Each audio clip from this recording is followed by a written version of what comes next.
دیکھیے کتے دو طرح کے ہوتے ہیں، میں نے جانور نہیں کہا تو دو طرح کے ہوتے ہیں. ایک وہ جن کو آپ سدھا لیتے ہیں.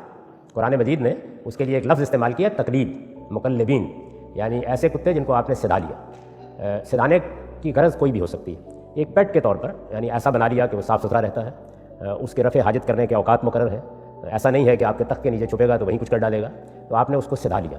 یا شکار کے لیے مثال کے طور پر سدھا لیا، یا رکھوالی کے لیے سدھا لیا، یعنی بطور گارڈ کے کتے کی تربیت کر لی.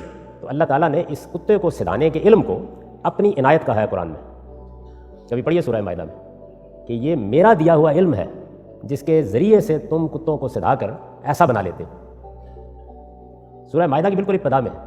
تو جس کتے کو آپ نے سدھا لیا ہے، مہذب بنا لیا ہے، دوسرے لفظوں میں کہیں، اس کتے کو آپ رکھیے، کوئی معنی نہیں. قرآن مجید نے آپ دیکھیے سدھائے ہوئے کتوں کی کتنی تعریف کی ہے. یہ کہا ہے کہ سدھائے ہوئے کتے کو اگر اللہ کا نام لے کر تم شکار پر چھوڑ دو گے اور وہ اس کو پھاڑ دے گا، خون نکال دے گا، تو اس کو ذبح کرنے کی ضرورت نہیں، تو اس کا کیا ہوا شکار حلال ہے. سدھایا ہوا کتا تھا جو اصحاب کہف کے پاس تھا. جب وہ اس میں گئے تو اللہ کے ان بندوں نے جا کے غار میں آرام کیا اور کتا ان کے غار کے منہ پر بیٹھا ہوا تھا.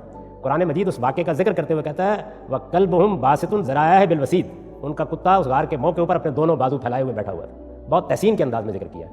تو اس وجہ سے سدھائے ہوئے کتے زیر بحث نہیں ہیں. آوارہ کتے جو گھر میں گھس جاتے ہیں، جن کو کچھ معلوم نہیں ہوتا کہ کہاں گندگی پھیلا دیں گے، ان کے بارے میں یہ کہا گیا ہے کہ فرشتے ان کی موجودگی میں گھروں میں نہیں داخل ہوتے.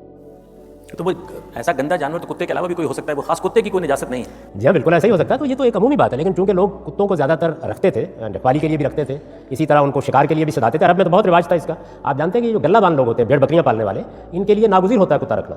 یعنی کتے ہی ہیں کہ جو بھیڑوں کو لے کے جائیں گے. آپ نے دیکھا ہوگا، اگر نہ دیکھا ہو تو کبھی نیشنل جغرافک پہ دیکھیے تو آپ کو معلوم ہوگا کتے کس اعتماد کے ساتھ اپنے ریوڑ کو لے کے جاتے ہیں، واپس لاتے ہیں، اس کی نگرانی کرتے ہیں. تو یہ بہت تھا. لیکن آوارہ کتے بھی ہوتے ہیں بعض اوقات. تو اس طرح کے اسٹرے ڈاگس، آوارہ کتے، وہ اگر آپ کے گھر میں آ گئے ہیں تو ان کو نکال دینا چاہیے یا پھر ان کو سدھائیے. یہ پوری بات ہے. اس کو عام طور پر لوگ غلط طریقے سے بیان کرتے ہیں. پوری بات یہ ہے، قرآن مجید کو سامنے رکھ کر ہمیشہ روایتوں میں جو قصے بیان ہوتے ہیں ان کو دیکھنا چاہیے. قرآن نے بڑی تعریف کی ہے سدھائے ہوئے کتوں. ان کے شکار کو جائز ہی نہیں بلکہ حلال قرار دیا ہے. اور یہ کہا ہے کہ جس علم کے ذریعے سے تم ان کو سکھاتے ہو وہ میری عنایت ہے، میں نے تمہیں وہ علم دیا ہے، صلاحیت دی ہے.